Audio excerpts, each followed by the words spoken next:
Hello everybody. In this video I'm going to talk about an issue that occurs when you try to run a macro, display a user form, and you want a macro to continue to run even when the user form is showing. And I'll explain to you what I mean.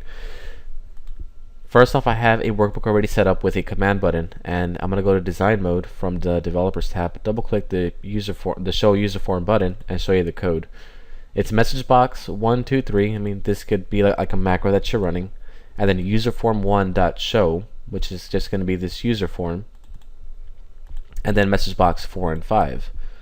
When you click the command button, I'm going to take us back out of design mode, and you click show user form. An issue that you run into is you see the message box 1, 2, and 3, and then the user form shows up, but the macro doesn't continue to run from the workbook.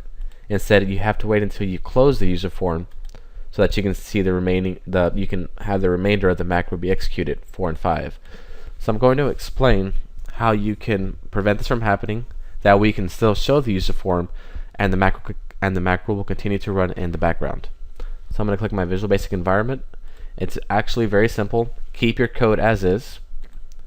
In this case, your macro will be running userform1.show, then message box 4 or 5, or whatever it is that you have set up in your macro. But on your user form, this is what you would need to change.